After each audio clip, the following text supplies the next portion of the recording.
자, 이번에는요. 사진 속 인물, 2명의 인물이 준비돼 있습니다. 그리고 각각의 사연과 이야기가 담겨 있어요. 첫 번째 인물, 자주 나오는 인물인데 오늘도 등장을 했습니다. 추미애 법무장관입니다. 보겠습니다. 추미애 법무장관 어제 국회 법사위 회의에 출석을 했어요. 어제 법사위 회의가 사실은요 긴급히 열렸어요. 그 사전에 이제 예정됐던 게 아니라 그러니까 갑자기 열렸다고 할 수 있죠. 현안 질의가 있었는데 그 자리에서 한 이야기입니다. 기사 내용은 이렇습니다. 윤석열 총장 더 지켜보기 어려우면 결단하겠다. 결단하겠다라고 했습니다. 그래서 이게 이 결단이 과연 무엇인가 여러 가지 해석이 가능한데 여기 그 내용이 있습니다. 윤석열 검찰총장 거취의 부정적 입장을 첫 공식한 거다. 이렇게 또 해석이 돼 있네요. 여기는 거취 문제와 관련된 거다. 뭡니까 이 거취 문제는요. 그럼 검언 유착 의혹 내부 충돌에 대해서는 유감 그리고 아들 얘기도 잠깐 했는데 요거는 좀 뒷부분에 좀 다뤄보고요. 관련 기사 하나 더 있습니다. 보시죠. 더 지켜보기 어렵다면 결단할 것 추미애 수사지휘권 행사 내비쳐. 여기서는요. 이 결단을 수사지휘권 행사로 또 해석을 했습니다. 앞에 기사와 약간의 해석의 차이가 좀 있죠. 법사위에서 자문담 소지 강력 비판했고요. 윤 총장 국민 약속 스스로 허물었다. 이런 데서 굉장히 비판적인 내용들을 좀 내놨습니다. 자, 그럼 어제 상황 확인해 보겠습니다. 대검과 서울중앙지검 수사팀 사이의 충돌 사태에 대해서 심각하게 우려하고 있음과 사과의 말씀을 드리겠습니다. 지금까지는 지켜보았는데 더 이상 지켜보기 어렵다면 저도 결단할 때 결단하겠습니다. 형제지간이 싸우는데 큰형 편만 들 겁니까? 동생 편만 들을 겁니까? 방법은 그거죠. 두 아들들한테 국민들의 명령으로 계속 그렇게 싸우려면 둘 다 사표내고 나가시오. 이렇게 장관 말씀하시면 무리일까요? 책임 소재를 가려야 된다고 봅니다. 네, 뒷부분 영상과 관련된 기사가 준비되어 있습니다. 보시죠. 고립된 윤석열, 여당, 장관, 그리고 검찰 2인자의 삼각 협공. 여당, 민주당, 장관, 법무장관, 검찰 2인자는 서울중앙지검장을 말합니다. 이성윤 지검장이죠. 법조계에서는 여러 가지 말들이 많아요. 그리고 이성윤 서울중앙지검장, 총장 주례 보고를 불참했다. 그러니까 대면 보고 안 하고 소면 보고했다는 건데 그 내용이 여기 있습니다. 그러니까 이게 분위기가 심상치 않다는 거죠, 지금. 자, 이성윤 지검장은 이를 총장 주례 보고에 오지 않고 서면 보고로 대체했다. 윤 총장은 반응하지 않고 있다. 대검에서는 이런 경우가 종종 있었다라고 설명했지만 때가 때인지라 여러 가지 또 해석이 나오고 있습니다. 자, 그럼 현근택 부위원장과 이준석 전 최고위원께 추미애 장관 상황 더 이상 지켜보기 어렵다면 결단하겠다라고 얘기했습니다. 그 결단 무엇을 의미한 걸까? 좀 내용을 추정해서 써주시라고 질문을 드렸습니다. 현근택 부위원장 뭡니까 그 결단은? 수사 지휘권이죠. 지금 일각에서 거취 문제 그러니까 사퇴 문제 얘기하는데요. 지금 법무부 장관은 검찰총장의 거취를 논할 법적인 어떤 근거나 자격이 없습니다. 그래서 법무부 장관이 총장의 어떤 거취나 인사를 직접 그럼요. 하진 않죠. 네네. 왜냐하면 인사권의 대통령이고 예. 그다음에 법무부 장관이 권한이라는 건 다 아시다시만 이제 구체적인 사건에 대해서 검찰총장을 지휘할 수 있어요. 총장 지휘권이 있죠. 그렇죠. 검찰청법이 있는 건데 그동안 이제 잘 안 해왔죠. 조금 자제돼 왔다고 볼 수 있는 건데 그 이유는 아마 이제 검찰의 수사 독립성 이런 문제인데 그렇지만 최종적인 순간에는 법무부 장관이 결국은 할 수 있는데 지금 이제 그 채널A 이모 기자 사건이 어찌 보면 이게 배가 산으로 가고 있어요. 수사는 간단한 사건입니다. 어찌 보면 그 통화했느냐.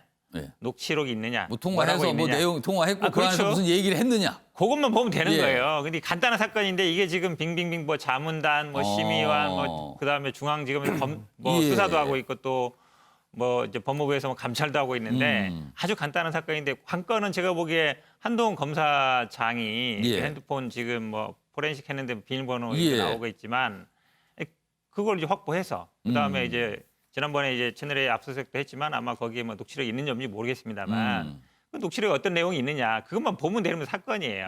아주 간단한 사건이죠. 일반적으로 만약에 일반인이었다 그러면 아마 예. 하루면 끝날 사건이에요. 제가 보기에. 하루면 됩니다. 왜냐면 갖고 와봐라 안 갖고 오면은 영장 발부해서 가서 갖고 오면 되잖아요. 어쨌든 두 사람 중에 예. 한 사람 핸드폰이 있을 거 아닙니까? 아니 뭐 핸드폰이 없다면 뭐 포렌식을 하든지 하면 되는 거니까. 예. 근데 이게 그렇게 복잡한 사건이 아닌데 어찌 예. 보면 윤석열 총장의 최측근이고 예. 이러다 보니까 이게 빙빙 돌고 있는데 그에 대해 수사에 대해서 어떤 지시를 할 가능성이 있는 것 같아요. 언제까지 수사를 그 끝내라. 수사에 대해서 지휘권 발동 가능성이 그렇죠. 있다는 당연히. 거네요. 그러니까 언제까지 수사를 끝내라. 아니면은 예를 들어서 채널A 기자의 지금 영장 청구를 하자는 게 수사팀 예. 의견이고 그거를 좀 막으려고 이제 윤석열 총장이 막는 것 같은데 그럼 예를 들어 영장 청구를 해라. 그다음에 이거를 뭐 그다음에 한동훈 검사 사건에 대해서는 예. 언제까지 수사를 마쳐라. 이렇게 좀 구체적으로 수사에 대해서 아마 지시할 가능성이 좀 높다. 근데 만약에 지휘권을 발동을 했어요. 그런데 네네. 그거를 따르지 않는다면 어떻게 되는 겁니까? 그러다 보면은 따르지 않으면 이제 뭐 그게 자체가 뭐 징계 사유도 될 수 있는 것이고 될 수 있죠. 당연히 검찰총장은 그 복종해야 될 의무가 있기 때문에 공무원이고 장관이고 총장이지 않습니까? 예. 본다 그러면 따르지 않는다 그러면 그 다음에 문제는 뭐 이제 예를 더 들어 심각해지는 거예요. 그래도? 그렇죠. 뭐 탄핵 문제 될 수 있는 거죠. 불복종 문제가 되는 거니까요. 공무원이 기본적으로 상사의 문제 불복종할 때는 뭐 예. 일반 지금 검찰 공무원이기 때문에 검찰청법 문제 될 수 있지만 일반적인 국가공법 문제 될 수 있습니다. 예. 그럴 때는 뭐 여러 가지 징계 문제 될 수 있고요. 뭐 국회에서의 탄핵 뭐 여러 가지 뭐 해임 건의라 될 수 있고 여러 가지 문제로 갈 수 있는 혹시요 그 결단 중에요. 얼마 전에 한동훈 검사장이 인사 조치가 됐잖아요. 네네. 그러니까 추미애 법무장관은 총장에 대해서는 어떻게 못하지만 검찰 인사권 자체는 갖고 있거든요. 그렇다면은 윤석열 검찰총장의 측근에 대한 추가적인 인사 조치 이런 가능성은 없을까요? 제가 보기에는 이제 2월 달에 인사가 있었고요. 7월에 또 정기 인사가 있습니다. 예. 원래 7월에 정기 인사가 있는데 아마 뭐 그 전에 한 사람만 왜냐면 그 한동훈 검사장 같은 경우에는 예. 이제 감찰이나 수사 대상이기 때문에 약간 원래 예전에도 보면은 수사나 예. 감찰을 받는 검사 같은 경우에는 이런 뭐 그 연구원이나 이런 데로 보내서 약간 수사 지휘를 안에서 약간 빼놓거든요. 그런 경우였고 아마 특정인만 해서 할 것 같지는 않고요. 아마 7월 정기 인사에는 분명히 아마 그런 시그널이 갈 수 있는. 근데 지금 그 제가 보기에 인사에 약간 뭔가 또 담길 수 있다는 거네요. 예, 약간 그럼. 전조가 보이는 거예요. 이런 약간 기싸움에. 그럼 넓게 보면 결단 중에는 그것도 들어갈 수도 있겠네요. 그거는 뭐 정기적으로 하는 거기 때문에요. 예. 이 사태와는 관계없이 예. 2월, 7월에 원래 정기 인사하는 것이고 지난번 인사에서 아마 다 하지 않은 부분도 있을 겁니다. 예. 그렇기 때문에 뭐 하는 거라서 아마 그거는 평상적으로 하는 것이지 이 사건과는 직접 관계는 없을 것 같습니다. 이중석 전 최고위원은 결단 무엇이라고 해석하십니까? 저는 뭔지도 모르겠고요. 평가할 가치도 모르겠다. 없다 이런 생각을 하는 것이 모르겠다. 이거는 말 그대로 원맨쇼입니다. 그냥. 지금 지금은 추미애 장관이 이런 모습을 보이는 아니, 거를 그렇게 보시는 거예요? 추미애 장관이 나와가지고 한다는 말 중에 보면은 대검과 서울중앙지검이 충돌하는 상황에 대해서 예. 상당히 우려스럽다. 지금까지는 지켜봤는데 이제 묵과하지 예. 않겠다 얘기하는 거는 참 이상하게 들리는 게 이 갈등을 야기한 게 본인이에요. 본인이 가가지고 오만 얘기 다 하면서 싸움 부추겨놓고는 지금 와가지고 싸우니 참 우려스럽다. 내가 개입하겠다. 이러는 거는 자아분열입니다. 이거는 싸움을 부추기는 본인과 갑자기 예. 조종자로서의 본인이 동장하는 건데 예. 저는 국민들이 보면 웃을 겁니다. 지금 뭐 윤석열 총장에 대한 언급을 자제하라는 이해찬 예. 대표의 언급도 있었고 얼마 전에 대통령이랑 가가지고 회의하면서 대통령께서 추미애 장관과 윤석열 총장이 잘 힘을 합쳐가지고 일을 그렇죠. 해라라고 한 것도 예, 있고 예. 그거 다 무시하고 본인이 지금 지시를 무시하고 가고 있는 거예요. 그렇기 때문에 저는 이 상황에서 추미애 장관이 예. 뭐 적반하장식으로 또는 자아분열해가지고 갑자기 내가 조정자로 나서겠다, 내가 정리하겠다 이러는 거는 예. 국민들이 보기에는 제발 여기서 조용히 하면 되는 사람은 당신 혼자다라고 반응할 것 같아요. 추미애 장관 혼자 조용히 하면 되는 겁니다. 예. 그래가지고 오만 데서 입장 발표하고 할 게 아니라 장관 역할 하면서 그냥 원론적인 어떤 그 법무부의 관리만 하면 되는 것이지 예. 수사에 하나씩 개입해가지고 이 부처에 배당할 거 이 부처에 배당하라고 하느니 이런 거 하는 것 자체가 예. 그러면 아예 법을 바꾸자 그래가지고 요즘 민주당이 말하는 거 있잖아요 보면은 국민의 뜻을 받들어가지고 법을 바꿔가지고 다른 예. 나라처럼 법무부 장관이 검찰총장 겸임하게 만들면 돼요. 그럼 이런 논란 없어요. 그러니까 저는 지금 상황에서 추미애 장관이 이 사태를 해결하겠다고 예. 하는 것에 혹시 일말의 가능성이 있다면은 예. 본인이 조용하겠다고 하는 걸 수도 있습니다. 그래서 뭐 결단이 뭔지 모르겠고 일단 갑자기 조용히 하겠다는 결단을 할 수 있어요. 그거는 전 지지합니다. 만약에 그렇다면 예. 여기는 아주 이준석 전 최고위원이 매섭게 질타해 주셨고요. 현구대 부위원장은 좀 사항에 대한 설명을 쭉 좀 풀어 주셨습니다.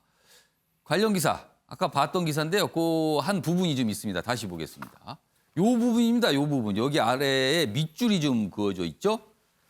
어제 나왔던 얘기인데, 자, 검찰이 추미애 장관 아들의 군휴가 미복귀 의혹에 대해서 수사를 착수했다. 좀 이런 내용은 좀 알려졌죠. 착수했다는 보도에 대해서 추미애 장관이 이렇게 얘기합니다. 아들 신상 문제가 언론에 미주알 고주알 나가는 것을 보며 위로갑니다. 검언 유착이 심각하다는 것을 또 한 번 감탄하고 있다. 어제 이렇게 얘기했어요. 그리고요, 그 사안과 관련해서 아이가 굉장히 화가 나고 슬퍼하며 눈물을 흘리고 있다. 더 이상 건드리지 말아달라. 이건 검찰을 향한 어떤 경고일 수도 있어 보입니다. 그리고 상황에 대해서 뭔가 그냥 좌시하지 않겠다. 뭐 이런 느낌도 살짝 듭니다. 자, 이와 관련된 영상도 확인해 보겠습니다. 장관님 자제분 관련해서 그 언론에 나왔던데 뭐 언론에 미주알 고주알 나가는 것들이 정말 검언유착이 심각하구나. 또 한 번 저는 감탄하고 있습니다. 의도하지 않게 또 한쪽 다리가 아파서 수술을 하게 됐어요. 근데 사실은 제가 이렇게 낱낱이 얘기하면 또 수사의 가이드라인을 제시한다라고 할까봐 더 이상은 얘기하지 않겠습니다만, 아이는 굉장히 사실은 많이 화가 나고 사실 굉장히 슬퍼하고 눈물을 흘리고 있습니다. 더 이상 건드리지 말아 주셨으면 좋겠고요. 자, 유영걸 대표님. 어떻게 보면 굉장히 좀 민감할 수도 있어요. 법무장관의 아들과 관련된 사안을 검찰이 수사를 하고 있고, 법무장관이 그와 관련해서 국회에서 더 이상 건드리지 말아달라고 얘기합니다. 어떻게 보셨습니까? 그건 뭐 제가 보기에는 아들도 법무부 장관이 그 어떻게 보면 예. 저스티스 아니에요? 예. 네, 저스티스 정의를 실현하는 법무부 예. 장관이 자기 아들 때문에 저렇게 수사받는 거에 대해서 예. 그걸 검언 유착이라고 하는 거는 좀 지나친 거 아닌가 싶어요. 그러니까 이게 이제 이런 내용이 어떻게 이렇게 보도가 됐는가 이걸 문제 또 삼았어요. 그 기자들은 쓰는 게 기자죠. 그리고 저 고소 고발된 사건이잖아요. 예. 그동안에 검찰이 계속 수사를 좀 지지부진하게 끌고 왔어요. 이제 와서 시작하는 거거든요. 예. 그거를 자기 아들 수사한다고 그래서 저렇게까지 검언 유착이다. 검언 유착은 검찰하고 언론하고 유착이 됐다는 건데 예. 언론은 뭐든지 보게 되면 쓰는 게 언론입니다. 그거를 꼭 그러면 장관이라고 보도를 하지 말아야 되나요? 저거는 아들이 그때 당 대표죠. 추미애 장관이 당 대표 때 예. 아들이 군대에 있었을 때 그 휴가 때인데 제대로 복귀를 안 해가지고 그 연락해도 안 되니까 뭐 연장하고 예, 했는데 예. 나중에 이거는 제대로 군대에서는 탈영이라는 게 크잖아요. 복귀 안 하면. 근데 나중에 뭐 윗선에서 뭐 좀 압력을 행사해서 뭐 제대로 뭐 처리가 된 거 아니냐 뭐 이런 의혹이잖아요. 예. 그럼 뭐 그 의혹에 대해서 수사하면 이것도 아까 한 변호사가 예. 저 채널A 사건이 예. 몇 시간이면 된다는데 예. 이것도 몇 시간이면 돼요. 그때 군대 그 기록 좀 보고 예. 그 휴대전화 좀 보고 하면은 증언 왔다 갔다 하는 사람 몇 명 조사하면 금방 끝나는 거예요. 그걸 검언 유착이다 저렇게 하는 거는 예. 자꾸 저 검찰 개혁 뭐 이런 걸 부르짖으면서 예. 자기한테 불리한 거는 다 검언 유착이다. 지금 채널A 사건도 사실은 그것도 팩트가 딱 두 개잖아요. 채널A 이 기자라는 사람이 취재한 게 강요냐. 예. 강요냐. 예. 또 하나는 채널의 이 기자와 한동훈 검사장하고 예. 공모했느냐. 예. 딱 두 가지만 보면 되는 거예요. 근데 이것도 너무 막 수사자문위원회니 뭐 특임 검사니 뭐 여러 가지를 몰고 가잖아요. 예. 그러니까 제가 보기에는 꼬리가 자꾸 몸통을 흔드는 거죠. 자기 반대편은 자꾸 유착이라고 매도하고 예. 자기 쪽은 정의라고 생각하다 보니까 예. 해결 방안이 안 나오는 거 아니냐. 정치가 검찰에 좀 멀리하고 손을 좀 떼는 거 이게 바로 검찰의 독립성하고 중립성을 예. 살려주는 거 아닌가 저는 이런 생각이 들어서 예. 추미애 장관도 자기가 장관이지만 떳떳하게 나도 수사에 임하겠다 이렇게 얘기한 게 옳은 말이라고 봅니다. 예. 자, 박상훈 교수님, 추미애 장관의 아들과 관련된 사안 지금 검찰이 수사를 하고 있고 뭐 그 내용에 대해서 이제 불만 제기를 어제 이제 추미애 장관이 했어요. 이 사안은 어떻게 보셨어요? 검언 유착이라고 하는 거는 검찰 개혁의 큰 기둥 중에 하나입니다. 근데 이제 아들 얘기를 보면서 느끼는 점은 예. 사실 이제 검찰과 언론이 주고받기를 하면서 소위 말해서 선택적 정의. 그러니까 정의의 칼을 검찰이 진 정의의 칼을 예. 어떤 사건에는 휘두르고 어떤 사건에는 휘두르지 않는다라는 거죠. 이게 바로 검언 유착의 핵심이에요. 그렇기 때문에 지금 지난번에 이제 예. 그 검찰의 법무부 장관 털기, 조국 장관에 이어서 지금 또 한명수 사건 이제 추미애 장관까지 연달아 지금 그런 일이 벌어지고 있는데 지금 검찰의 태도를 보면은 죄 없는 자 나에게 돌을 던져라. 너 검찰이 털어가지고 죄 있어 없어 없으면 나한테 덤비고 이런 예. 식으로밖에 안 보여요. 그러니까 그 얘기는 추미애 장관의 뭐 자녀 문제 물론 법대로 처리해야 됩니다. 예. 그런데 지금 검언유착이라고 얘기하는 것은 언론과 검찰의 그런 선택적 정의를 위한 주고받기 거래가 있었기 때문에 예. 그 부분이 이 사건에서도 적용된다고 한다면 그건 문제라고 제기할 수 있는 거죠. 자, 이 내용은 이준석 전 최고 그다음에 현근택 부위원장 마지막으로 짧게 또 시각을 좀 네네. 말씀할 기회 간단히 드릴게요. 왜냐면 저도 뭐 군대 먼저 이 순서상을 보면 누가 먼저 하실래요? 제가 먼저 하겠습니다. 예, 현근택 부위원장. 장교 생활을 했기 때문에 당직 사관이나 사령일 하면서 핵심이 그거예요. 예. 휴가를 가는데 복귀 안 했어요. 연장해 줄 예. 거냐 말 거냐. 그게 문제거든요. 근데 보통 뭐 휴가 간 다음에 상황이 바뀌어서 그쪽에서 요청을 하는 경우에 뭐 바로 안 들어오면 탈영하거나 그렇지는 않습니다. 그러니까 아마 지금 그 결정권은 그날 아마 당직 사관이나 사령이 예. 있는 거예요. 예. 근데 지금 아마 그 보면은 진술이 약간 엇갈리고 있는데 그 실제 당직 병 같은 경우에는 예. 뭐 그냥 위에서 뭐 지시가 있었다 그러는데 저는 뭐 이런 경우는 가끔 있습니다 보면은 왜냐하면 갔다가 이제 뭐 병가라든지 이걸 갔다가 제대로 안 되는 경우 있거든요. 예. 그러면 요청을 해요. 그 사병한테 요청하지는 않죠. 당직 사관이나 사령한테 요청하면은 합리적으로 근거가 있을 경우에 예를 들어서 병을 더 치료해야 된다든지 아니면 아버지가 갑자기 어떻게 됐다든지 예. 이럴 경우는 연장을 해줍니다. 바로 뭐 안 됐다고 해서 탈령 조치하지는 않고요. 예. 지금 말씀하신 것처럼 관건은 이거죠. 하필이면 왜 지금 저게 언론 보도에 나왔을까? 이게 중요한 거죠. 뭐 수사는 할 수 있는 겁니다. 할 수 있는데 예. 언론 보도에 왜 나왔을까? 소환 조사했다 이런 얘기 나오잖아요. 그거는 검찰 아니면 모르는 내용이에요. 근데 그게 왜 나오느냐가 중요하죠. 저는 뭐 지금까지 검찰 수사의 패턴이 예. 나온 거죠. 보면 이제 어쨌든 이런 상황이 지금 대립되고 있는 상황인데 예. 당신도 어쨌든 수사 받을 수 있어. 그러니까 약간 조용히 해.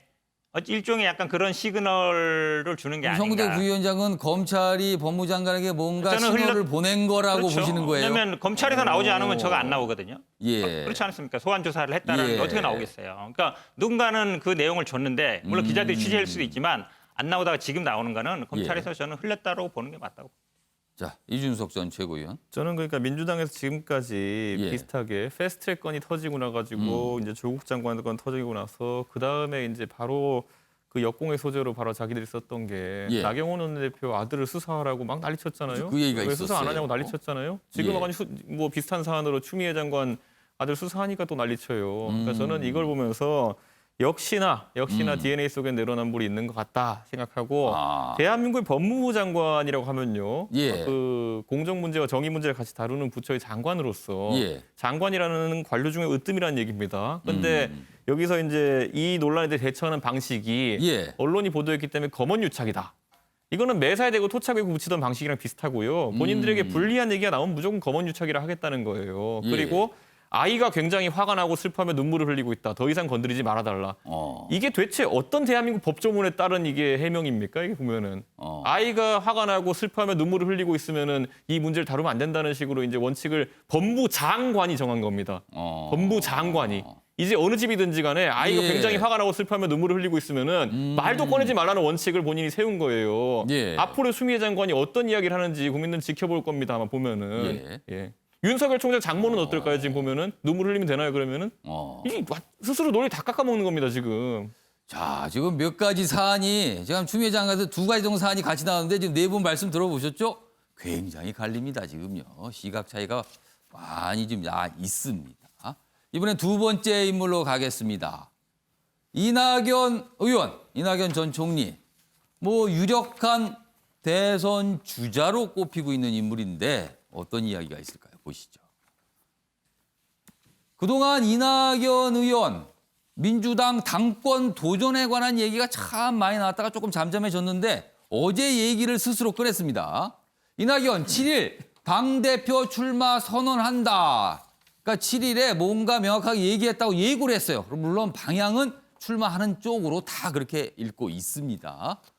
그래서 얘기를 좀 더 했는데 거대 여당 책임 있게 운영한다. 이런 취지가 있다라는 설명까지 곁들였어요. 여기 보시면 뭐 이제 경쟁자라고 할 수 있죠. 김부겸, 우원식, 홍영표 등 당권 주자.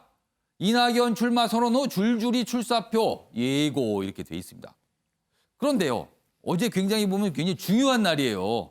본인이 당권 도전에 대해서 뭔가 시사를 하면서 7일에 발표를 하겠습니다라고 딱 밝혔는데 그날 또 이런 발언이 나왔어요. 이낙연, 남자는 엄마가 못 돼서 철이 안 들어. 이런 얘기를 딱 한 겁니다. 이게 듣기에 따라서 옛날에는 이런 말을 많이 썼다 그러면서 한 건데 이런 반응이 나왔어요. 그러면은 비혼, 난임 여성, 뭐 딩크족 이런 분들은 뭡니까? 소외감을 주고 성인지 감수성 뒤떨어진다 이런 구설이 나왔습니다. 그리고 일각에서는 이건 점잖은 막말이다. 듣고 보면 막말이다. 근데 점잖게 한 것뿐이다. 뭐 이런 반응까지 있었는데 비판일자 이 의원 내가 부족했습니다. 바로 사과를 했어요. 다음 기사 하나 더 보겠습니다. 이 내용을 앞에서 봤던 두 번째 내용을 여기는 기사로 제목으로 달고 있습니다.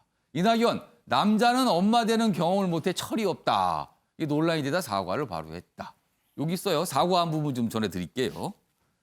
이제 페이스북을 통해서 글을 올렸습니다. 그리고 많이 썼어요. 뭐 그게 어떻게 보면 구구절절 이렇게 해명을 하고 그리고 죄송하다고 얘기한 거죠. 일부 발언이 많은 분들께 고통을 드렸다. 부족함을 통감한다며 마음의 상처를 입은 분들께 사과드립니다. 제가 부족했습니다. 이렇게 또 바로 반응을 보였어요. 그리고 이쪽에 보면 여기 보면 갑자기 이 기사에 무슨 건물 사진 있잖아요. 이게 뭔가 하면 이겁니다. 여기 제목에 돼 있어요. 여의도 앞에 보면 빌딩이 여러 개 있는데요. 이런 어떤 당권, 대권 주자들이 여기에 사무실을 좀 차리죠. 직원들이 일을 해야 되고 캠프라고 부르는데 여기 빌딩이 있는데 그 빌딩이 지난 대선 때 문재인 대통령이 대선 캠프를 차렸던 곳이다. 이렇게 뭐 의미부여를 좀 해놨습니다. 근데 사실 여의도 앞에 가보면요. 이 캠프 차릴 빌딩이 이게 많지도 않아요. 다 빤합니다. 근데 아무튼 그중에 한 곳인데 하필 문재인 대통령 대선 캠프 차린 곳이다. 대선 주자니까 또 이렇게 해석이 되는 거죠. 이런 얘기까지 곁들여져 있었습니다. 자, 그럼 관련 영상 확인해 보겠습니다. 제가 그런 결심을 하게 된 배경, 그리고 앞으로의 저나름의 다짐 같은 것을 밝혀드리겠습니다. 국가적 위기에 여당이 어떻게 책임 있게 대처해야 하는가, 또 하나는 초유의 거대 여당으로서 국민의 기대에 부응하려면 어떻게 해야 하는가, 이 두 가지 기둥에 대한 저의 생각을 밝히게 될 것입니다.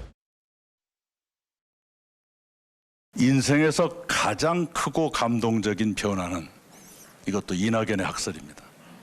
소녀가 엄마로 변하는 그 순간입니다.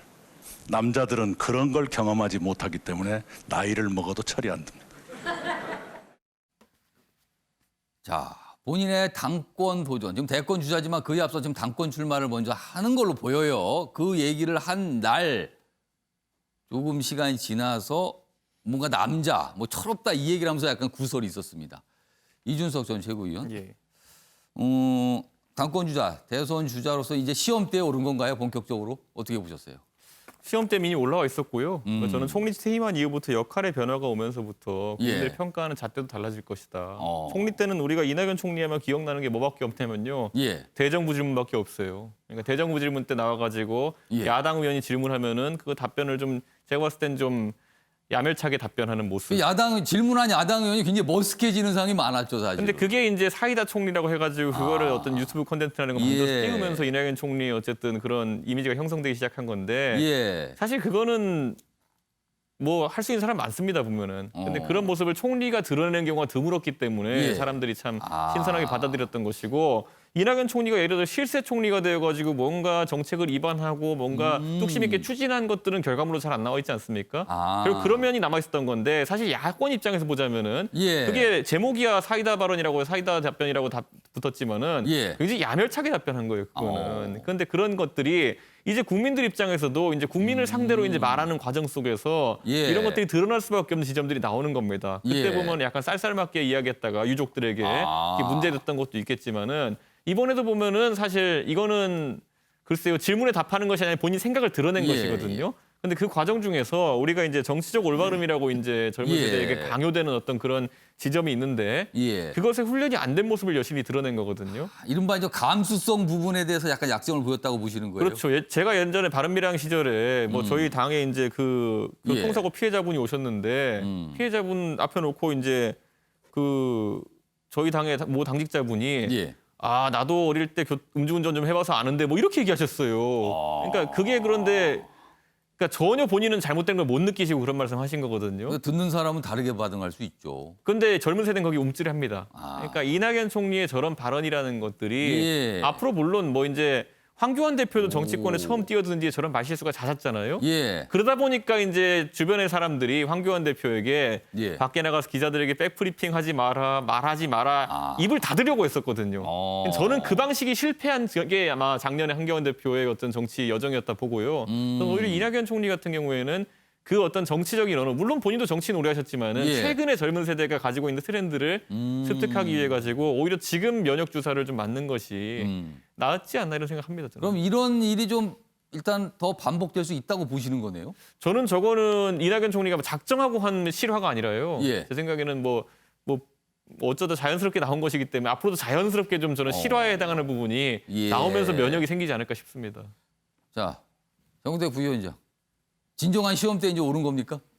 그렇다고 봐야죠. 근데 저는 뭐 뒤에 남자가 처리 안 된다라는 예. 얘기 많은 얘기인 것 같아요. 그러니까 애 낳고 이런 걸 떠나서 보통 보면은 뭐 동의하시는 거예요? 그 아니 표현에? 그러니까 그런 얘기 하잖아요. 예. 좀 나이가 들어가면 아들 하나 예. 더 키우는 셈 친다고 이제 그런 얘기는 하는데 예. 근데 이제 보통 우리가 어르신들이 그런 얘기 하죠. 남자는 뭐 군대 갔다 와야 사람 되고 뭐 여자는 애를 낳아야 사람 된다는데 어찌 보면 전형적인 이제 어르신들 얘기죠. 예. 요즘에 공감하기 힘든 얘기라고 봅니다. 지금 잘 말씀하신 것처럼 예. 지난번에 뭐 이천 화재 현장도 있었고요. 아마 저는 더 중요한 문제는 이제 기본소득이라든지 지금 어찌 보면은 그 인국공 사태라든지 이런 부분에 대해서 예. 본인이 어쨌든 명확한 입장은 잘 얘기 안 하고 계세요.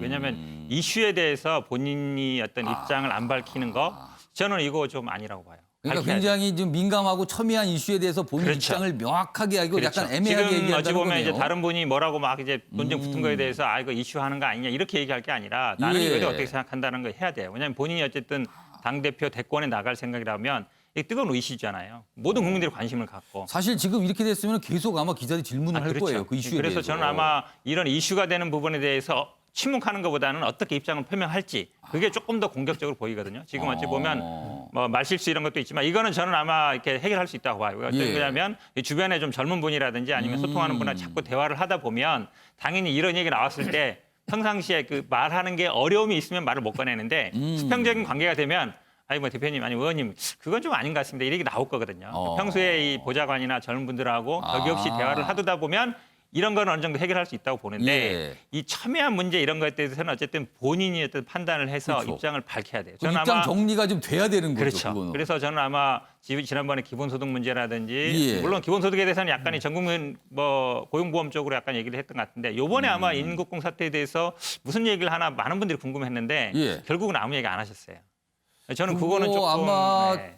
저 출마 선언하고 뭐 이러면 계속 물어보지 않을까요? 그렇죠. 왜냐하면 결국은 지금 현재 이슈들이 결국은 어느 날 저는 아마 대선 후보라든지 대권 공약이라는 예. 게 어느 날 뭐 학자들이 말해서 만드는 거는 저는 큰 의미 없다고 봐요. 그거는 예. 그냥 책이고 예. 실제로 현재 이슈가 되고 문제가 되는 것들을 어떻게 해결할지 그 대안을 제시하는 게 가장 중요하거든요. 예. 그러면 이슈가 되는 거에 대해서 어떤 식으로든지 간에 본인의 생각을 드러낼 필요가 있다고 봅니다. 저는 아마 그거는 좀 고민을 더 많이 하셔야 돼요. 저런 건 그런데 이슈가 되는 것을 때 본인 생각 밝힌 게 아니라요. 예. 그냥 가가지고 어디 발언하는 자리에서 여자들 환심 살려다 실수한 거예요. 그러니까 저런 건 아무 득이 없는 그냥 실언이기 때문에 그러니까 뭔가 좀 가볍게 얘기를 하고 너 자리에서 탁 나와서 툭 나온 얘기예요. 해명할 가치도 없습니다. 저거는 제가 봤을 때는. 제가 보기에도 아마 평상시에 생각이 예. 나온 거예요. 그러니까 어쨌든 좀 뭐 나이도 드셨고 예, 아니면 예. 평소에 생각일 수 있죠. 아까 말씀처럼 남자 군대 여자 애 낳아야 된다는 게 이제 보통 어르신들의 생각인데 이제 예. 그게 안 통하는 시대니까 자꾸 예. 젊은 사람들하고 소통하는 수밖에 없다고.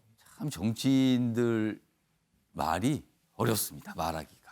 왜냐하면 다양한 분들 그리고 다양한 생각을 갖고 있기 때문에 어떤 특정 생각을 말하게 되면 거기에 반발하는 사람들이 항상 있거든요. 그러니까 참 정치인의 말 신중하고 조심해야 된다. 이런 거 다시 한번 느끼게 되는 이런 얘기가 아닌가 싶습니다.